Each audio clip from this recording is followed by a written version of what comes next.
그 사람들이 거기서 일어나서 소돔으로 향하고 아브라함은 그들을 전송하러 함께 나가니라. 여호와께서 이르시되 내가 하려는 것을 아브라함에게 숨기겠느냐. 아브라함은 강대한 나라가 되고 천하 만민은 그로 말미암아 복을 받게 될 것이 아니냐. 내가 그로 그 자식과 번속에게 명하여 여호와의 도를 지켜 의와 공도를 행하게 하려고 그를 택하였나니 이는 나 여호와가 아브라함에게 대하여 말한 일을 이루려 함이니라. 여호와께서 또 이르시되 소돔과 고모라에 대한 부르짖음이 크고 그 죄악이 심히 무거우니 내가 이제 내려가서 그 모든 행한 것이 과연 내게 들릴 부르짖음과 같으니 그렇지 않은지 내가 보고 알려 하노라. 아멘. 귀한 찬양 감사드립니다. 이렇게 성가대가 없으니까 또 특송하니까 또 특송하는 묘미도 있고 또 은혜가 되는 것 같습니다. 감사드립니다.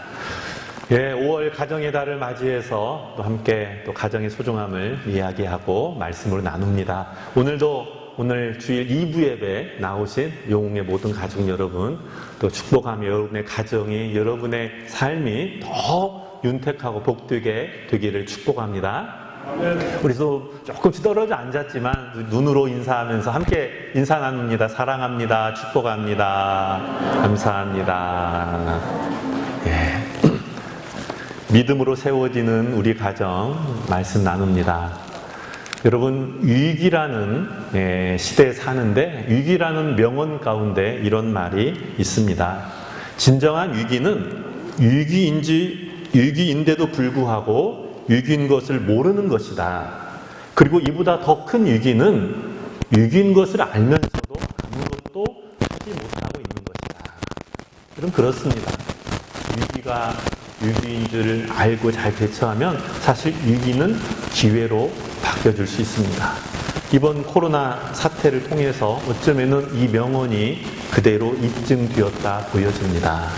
중국 우한에서부터 시작된 이 코로나 감염 환자가 나왔을 때 사실 우한시나 중국 당국이 너무나도 대수롭지 않게 여기면서 그러면서 전문가들의 경고가 있음에도 불구하고 너무나도 그 타이밍, 가장 위기 관리의 핵심인 타이밍을 놓쳐버려서 전 세계적인 그런 질병으로 퍼져가게 되었습니다. 위기인데도 위기인 줄 모르고 잘못 대처하고 그러다 큰 위기가 되었죠. 여러분, 유럽이나 미국의 나라들은 아시아에서 이렇게 확산되어가는 코로나가 있는데도 불구하고 강 건너 불구경하듯이 그렇게 관망만 하다가 대비 없이 확산되어서 이제는 전혀 손을 쓰기에도 어려울 만큼 심각한 위기를 당하게 되었습니다. 위기인데도 위기인 줄 모르고 있다가 큰 위기를 만나게 되었죠.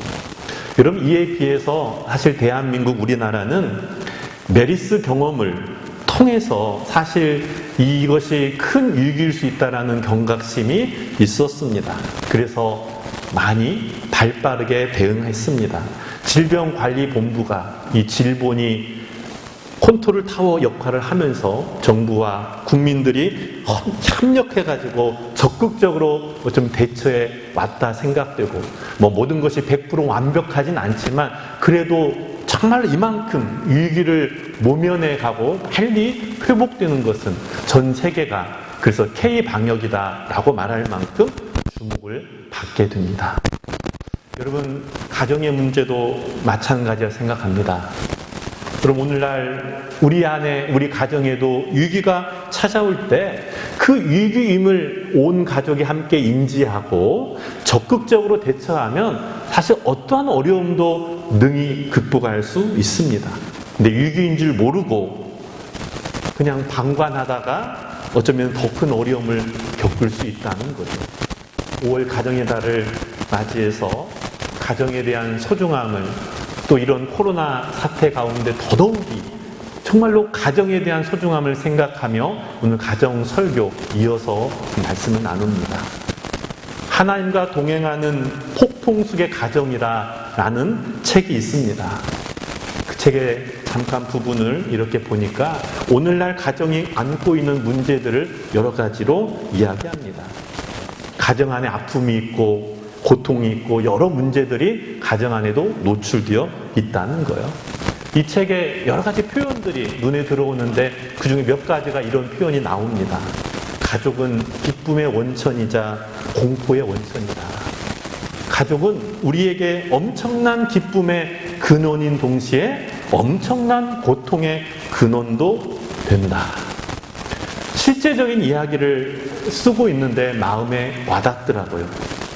어떤 사람들은 평생 부모를 원망하며 살아간다. 또 어떤 사람들은 탈 많은 자녀들 때문에 지나간 세월을 한탄하며 지나간다. 이처럼 가족은 우리를 살리기도 하고 우리를 짓뭉개기도 한다. 그래서 가족 안에도 영적 전쟁이다. 가족은 우리의 치부를 드러낸다. 여러분, 우리가 부르는 가족에 대한 행복한 노래들 많잖아요. 홈 스위트 홈 같이 아름다운 가정을 노래하는 노래들도 있지만 어쩌면은 가정의 한 단면의 모습이지만 실제적으로 가정 안에도 많은 상처가 오고 가고 있고 아픔이 있고 염려와 두려움이 도사리고 있습니다. 저는 맨 마지막에 제가 말한 멘트가 마음에 와닿았어요. 가족은 우리의 치부를 드러낸다. 제가 목사로서 설교하고 또 성도들을 만날 때 제가 여러 가지로 정신적으로 영적으로 포장하고 옷 입고 여러분 그렇게 나타나지만 완전히 저의 치부가 다 드러나는 곳은 가정이라고 할 수 있죠. 가정에서는 다 모든 것이 다 드러나는 곳이죠. 여러분, 그래서 우리가 내 모습을 진짜 볼 수 있는 곳은 가정이고, 그래서 어쩌면은 아내나 두 아이들이 저의 본 모습을 볼 수 있지 않겠습니까? 간혹 그런 생각을 해봐요. 목사로서 남편과 목사로서 아빠를 이들이 가정에서 보고 실망하지 않을까? 사실 그런 생각도 들 때가 있어요. 그러나 그게 가정이죠. 제가 가정에서도 목사로서 준엄하게 양복 입고 있을 수 없잖아요. 집에서는 이제 따뜻한 남편이고 친구 같은 아빠가 되고자 어쩌면 의도적으로 제가 장난도 하고 유머도 하면서 인간적인 모습을 드러내요. 그 유머가 썰렁한 유머에서 문제이지 열심히 노력합니다. 아재 개그에 벗어나지 못해서 문제이죠. 여러분, 그러나 그게 가정이에요. 그 가정 안에서 뭘 숨기고 감출 수 있고 그런들 무슨 의미가 있어요. 다 드러나는 거죠. 어느 교수님이 가정의 정의를 이렇게 말하더라고요. 가족이란 누가 보지 않으면 때론 내다버리고 싶은 존재이다. 극단적인 표현이에요. 어떤 분은 누가 봐도 좀 버리고 싶다. 이사 갈 때 좀 놓고 가고 싶다. 그렇게 표현도 하더라고요. 동침이라는 프로그램에 한 연예인이 이런 말을 했어요. 아이들을 만들 때만 좋았지 만들고 나니 고통 덩어리다. 여러분, 살다 보면 공감 갈 수 있고 그런 이야기들이, 그런 현실도 우리 안에 여러분 있는 거죠. 무엇을 말하고 있는 거예요? 이런 것이 무엇을 말하는 겁니까? 가족은 마냥 그냥 행복하고 좋은 공간만이 아니라 때로는 아픔도 고통도 슬픔도 표현되고 받아들여야 되고 받아야 되는, 어쩌면 우리 현실들이 이게 결코 과장이 아니라 현실이라는 것을 요즘 코로나 시대를 겪으면서 정말로 증명되고 있습니다. 한 보고서에 보니까 코로나를 겪으면서 우리나라도 코로나를 겪으면서 신조어가 나왔는데 코로나 이혼이라는 단어가 있다. 사실은 별개의 단어인데 이게 합성어가 되어서 그래서 가정의 불화가 더 많이 늘어났다는 거예요. 우리나라뿐만 아니라 프랑스, 영국을 비롯한 그 나라도 마찬가지 보고서에 가정폭력이 2020년도 코로나 전국에 들어오면서 20% 이상 늘어났다라고 보고하고 있습니다. 선진국들이 대표적인 나라들이 그런 기사를 내는 거 보니까 어쩌면 한편으로는 위로가 돼요. 우리만의 문제가 아니구나. 미국도, 일본도, 중국도 여러분 자유롭 나라가 없죠. 어쩌면은 우리가 현실의 환경적인 어려움이 내부적인 우리 가정의 위협으로 다가온 시대에 2020년도 5월 가정의 달을 맞이하고 있습니다. 뭘 의미하는 겁니까? 여러분, 가정이라는 것이 죄성을 가진 우리 한 사람 한 사람이, 인간이 모연 최소 단위가 가정인데, 그러기 때문에 가정도 자연스럽게 문제가 있다는 거예요. 인정할 수밖에 없습니다. 그런데 오늘날 어쩌면 가장 큰 가정 안의 문제의 핵심이 무엇이냐, 대한민국의 가정의 가장 큰 핵심이 무엇이냐, 저는 아버지의 부재 현상이라고 말할 수 있을 것 같아요. 아버지가 부재된 가정이에요. 가장으로, 영적인 리더로 중심을 잡아야 할 아버지들의 존재가 사라져가고 있는 게 가정의 가장 큰 문제에 흔들리는 원인이라고 말할 수 있죠. 여러분, 어느 설문조사에서 이런 조사를 해봤어요. 설문지를 했어요. 우리가 쓰는 단어 중에 가장 아름다운 단어가 무엇이라고 생각합니까? 설문조사를 했어요. 이 세상에서 가장 아름다운 단어, 여러분 인류가 뭐라고 생각합니까? 누구요? 엄마. 그렇습니다. 여러분이 대부분 생각하는 엄마, 마더, 어머니가 인류예요. 가장 아름다운 단어예요. 아버지인 저로서 혹시나 아빠는 2등은 욕심이고, 저도 압니다. 2등은 욕심이고, 그러면 어디 순서에 있을까 찾아봤어요. 10등 안에 있겠지, 기대감을 가지고. 없더라고요. 결과가 70등까지 써놨는데 없더라고요. 아버지라는 이름은 없더라고요. 와, 충격이었습니다. 1등이 엄마이고, 2등은 열정, 3등 미소, 4등 사랑, 5등 영원, 6등 환상적, 7등 운명, 자유, 평온 등등의 좋은 단어들이 나오는데 아빠는 없어요. 더 충격적인 거, 강아지도 있어요. 여러분, 아빠가 강아지만 못하다는 말이 아니에요. 여러분, 이 세상에서 가장 아름다운 단어를 뽑는데 가정의 주체가 되는 두 기둥, 엄마가 1등이라면 아빠도 함께 받쳐줘야 이 가정이 든든한데, 한 기둥이 무너진 거죠. 여러분, 이게 오늘 사실 누가 그냥 장난삼아 한 게 아니에요. 실제적인 현상이에요. 아버지라는 존재 가치가 가정 안에서 자리매김하지 못하면서 어쩌면 많은 문제들이 얽히고 설켜 오지 않았나. 또 하나는 설문조사가 눈에 들어왔습니다. 아버지들에게 물었어요. 당신의 자녀에게 무슨 고민이 있을 때, 무슨 문제가 있을 때 당신 아버지, 당신에게 당신을 찾겠다고 생각하시는 분 설문조사했어요. 아버지들이 거기에 대답이 51%가 아빠를 찾겠다고 답을 했어요. 그런데 정작 당사자인 자녀들에게 물었어요. 당신에게 문제가 있을 때 그 문제를 놓고 아버지를 찾겠느냐라고 질문했을 때 몇 프로가 찾는다고 했냐면 4%. 100명 중에 4명입니다. 51대 4. 너무 갭이 큰 거예요. 아버지들은 당연히 내가 아빠니까 나를 찾겠지라고 생각했지만 착각이었다는 거예요. 여러분, 왜 그럴까요?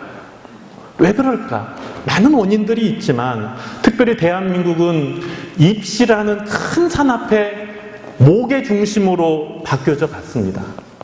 여러분, 그래서 우리가 잘 아는 아이들이 좋은 대학에 들어가려면 필요한 조건 3가지가 있다는 거예요. 첫 번째, 할아버지의 재력. 두 번째, 어머니의 정보력. 그리고 세 번째가 문제죠. 아빠의 무관심. 아버지는 뛰어들지 말라는 거죠. 돈은 대주되 무관심이 오히려 도움이 된다는 이 엄청난 결과의 충격이죠. 서글픈 현실이지 않습니까? 아버지의 부재. 여러분, 아버지 부재 현상은 아버지들에게도 슬픔이지만 사실은 아버지만의 슬픔이 아니라 가정의 슬픔이에요. 어머니들은 그러게 과도한 자녀 교육을 혼자 다 짊어져서 견딜 수 없을 만큼 스트레스를 자녀와 함께 받으면서 시달리고 있는 고충이 더 가중되고 있는 거죠. 함께하지 못하니까.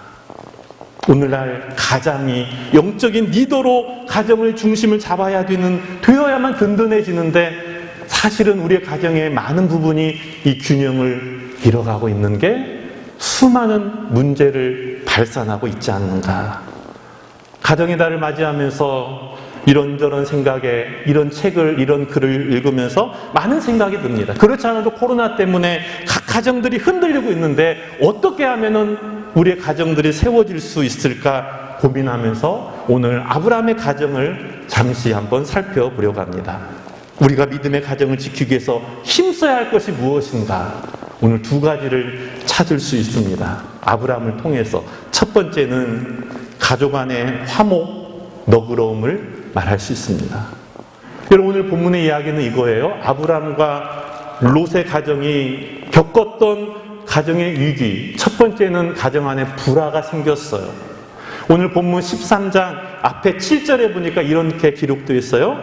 그러므로 아브라함의 가축의 목자와 롯의 가축의 목자가 서로 다투었다는 거예요. 왜 다툼이 일어났습니까? 재산이 많아졌어요. 어느 날 부자가 되었어요. 부자가 되니까 이제는 한 가족 안에 재산의 분리가 일어납니다. 아브라함의 목자가 있고 롯의 목자가 따로 있어야 되는 현상이 일어났어요. 그런데 일정한 정해진 물과 풀을 먹어야 되는 양초에 가정 안에 두 큰 기둥이 부자가 되고 많아지다 보니까 부족한 현상이 나타나니까 서로 다투었다는 겁니다. 물론 아브라함 조카 롯이 직접적으로 싸웠다는 말은 없죠. 목자들끼리 싸운 거예요. 그러나 이 목자들과의 싸움은 결국은 서로의 갈등으로 나올 수밖에 없습니다. 이런 갈등의 위기가 표출이 되었어요. 그것을 아브라함은 어떻게 헤쳐나가느냐.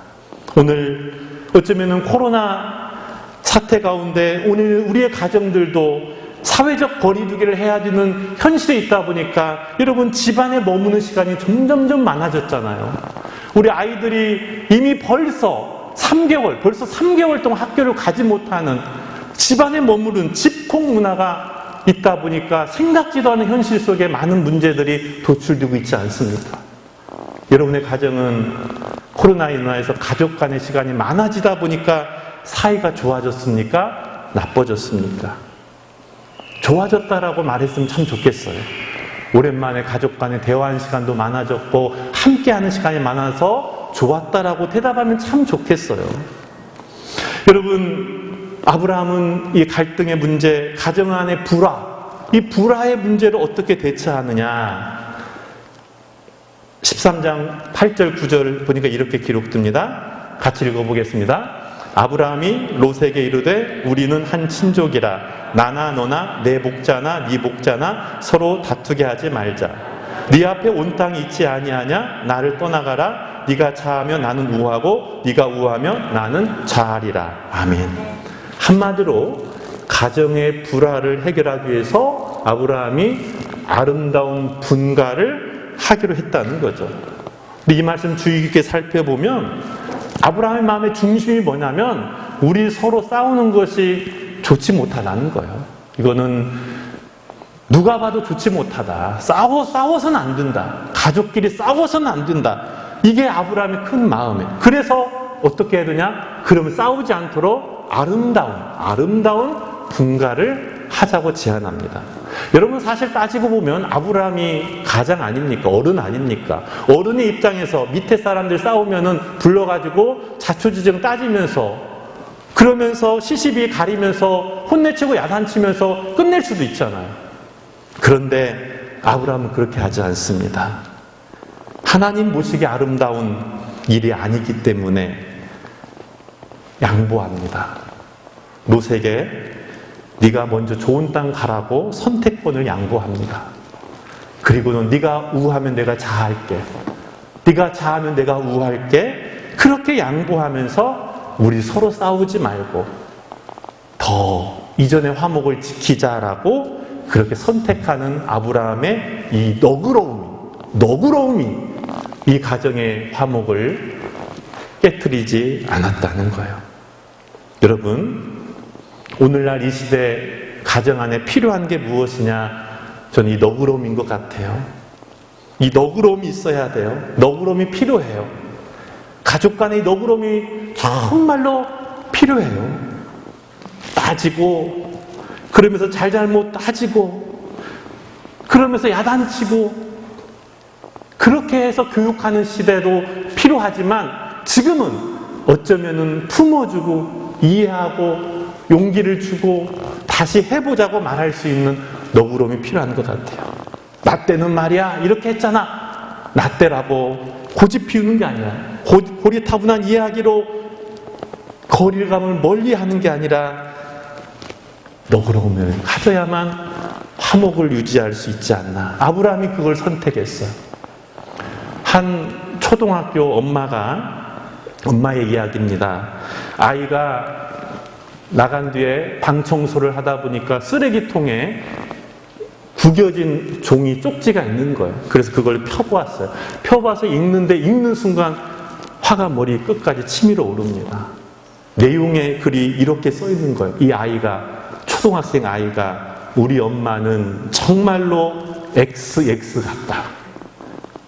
엄마는 맨날 자기 말만 맞다고 하지 내 말은 절대 들어주지도 않는다. 우리 엄마는 깡패다. 여러분, 이 글을 읽은 엄마가 얼마나 막 얼굴이 부락부락 화가 나겠습니까?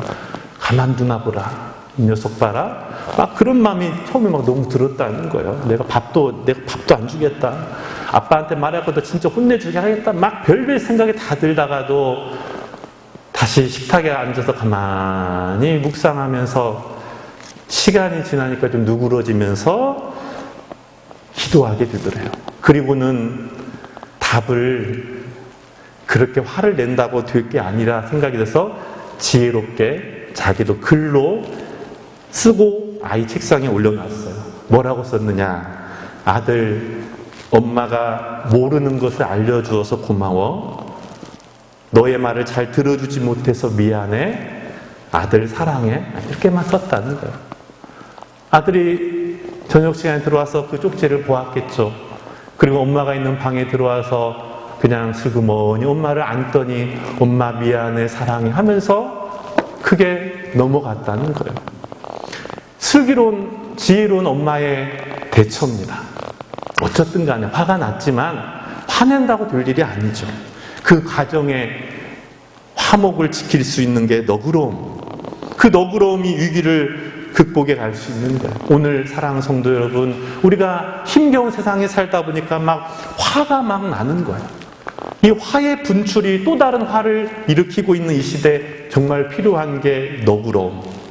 오늘 하나님의 주시는 마음의 너그러움이 오늘 우리 가정에 가득하여 화목을 지키는 우리의 가정들 되기를 축복합니다. 아멘. 또 하나 아브라함을 통해서 배울 수 있는 가정을 지키는 중요한 요소가 영적 돌봄, 보살핌, 기도였습니다. 오늘 본문 17절 말씀해 보니까 이렇게 기록되어 17절 같이 읽습니다. 여호와께서 이르시되 내가 하려는 것을 아브라함에게 숨기겠느냐. 여러분, 오늘 17절 이 말씀은 어쩌면 갑자기 끼어든 말씀이에요. 사실 하나님이 아브라함을 찾아와서 하는 대화의 주제는 아브라함에게 아들이 있겠다는 거예요. 아들을 주겠다는, 이삭을 주겠다는 거예요. 그 이삭을 통해서 너를 복의 가문으로 세우겠다는 거예요. 그런데 갑자기 하나님이 내가 하려는 것 아브라함 너에게 숨기겠느냐. 자기 하나님의 비밀을 말하겠다는 거예요. 그 하나님의 비밀이 뭐냐면 소돔과 고모라 땅의 죄악이 너무 크기 때문에 그 땅을 심판하겠다는 말이에요. 사실 이 말을 아브라함에게 지금 안 해도 돼요. 안 해도 될 상황이에요. 그런데도 왜 하나님이 내 이 비밀을 너에게 숨기지 않고 말하겠다 말하는 이유가 뭡니까? 조카 롯이 소돔에 살고 있잖아요.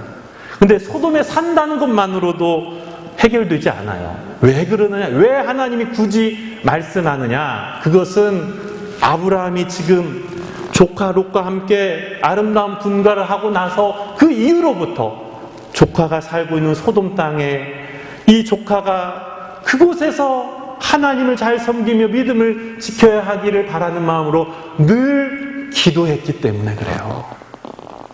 롯을 위한 기도가 있었기 때문에 죄악이 가득한 땅에 살고 있는 롯을 하나님 지켜주세요. 그 땅의 거룩한 백성으로 믿음 잃지 않고 살아가도록 하나님 지켜달라고 끊임없이 기도했던 그 기도가 하나님께서 그의 비밀을 말해주면서 소돔과 고모라의 땅에 그 멸망 가운데서도 하나의 길을 열어주잖아요. 아브라함은 하나님께서 소돔과 고모라 땅을 심판한 것을 계획을 알고 어떻게 합니까? 그 다음 이야기 오늘 시간 관계상 읽지 않았지만 더 간절히 하나님을 매달리지 않습니까? 하나님, 그 땅이 그렇게 죄악에 관영해서 심판받아 마땅하지만 의인 50명 있으면은 봐줄 수 있지 않습니까? 그래 봐줄게. 못 찾겠대요. 45명, 40명, 30명, 20명, 하나님 10명만이라도 있으면은 좀 봐줄 수 없습니까? 그래 봐줄게. 그렇게 간절히 하나님 앞에 기도하는 이유가 뭐예요? 조카 롯에 대한 영적인 보살핌, 기도하는, 중보 기도하는 아브라함의 믿음이 있었기 때문에 여러분 그랬던 거 아닙니까? 오늘 우리에게 여러분 우리 가정 안에서도 어쩌면 롯과 같은 사람을 위해서 우리가 기도해야 되는 거죠. 비록 지금은 소돔과 고모라 같은 곳에 살고 있다 해도 그를 위해서 우리가 기도해야 되는 거예요. 그 기도 가운데 하나님이 구원해 주시라고 기도할 때 하나님께서 때를 따라 돕는 은혜로 구원해 주실 뿐만 아니라 인도하시고 복의 자녀로 삼아 주실 줄 믿습니다. 가정의 달을 보내면서 우리가 살고 있는 우리의 가정 안에도 크고 작은 위기들이 노출되어 있습니다. 그래서 믿음의 가정을 정말 지켜나가기가 쉽지 않은 시대일 수도 있어요. 그러나 그렇다고 가정을 포기합니까? 더욱 기도하며 가정의 화목을 우리가 지켜내야 하잖아요. 그러기 위해서 가족들 한 사람 한 사람을 우리가 영적으로 보살필 수 있도록 오늘 우리 안에 너그러운 마음과 기도하는 마음으로 우리 성도들의 가정이 잘 세워지는 그런 5월이 되기를 주님의 이름으로 축복합니다. 아멘. 기도하겠습니다. 하나님 감사합니다. 우리를 사랑해 주시고 지켜주시고 인도하심을 감사합니다. 하나님이 정말로 우리에게 가정을 허락하여 주시고 가정 안에서 작은 천국을 맛볼 수 있도록 우리에게 자녀들, 부모님, 형제들 더하여 주셨사오니 그 안에서 하나님의 나라를 맛볼 수 있도록 도와주시옵소서. 가정 안에 여러 가지 힘든 어려운 위기들이 닥쳐올 때마다 하나님 잘 헤쳐나갈 수 있는 지혜를 주시고 무엇보다도 우리의 마음을 지키게 하시고 너그러운 마음으로 서로에게 하나님 상처 주기보다 위로하고 용기 주고 그리고 축복하는 우리들 되게 하여 주시옵소서. 기도하게 하시고 하나님을 찾게 하여 주셔서 우리의 가정들이 다 믿음 안에 세워지게 하여 주시옵소서. 감사드리며 예수님 이름으로 기도하옵나이다. 아멘.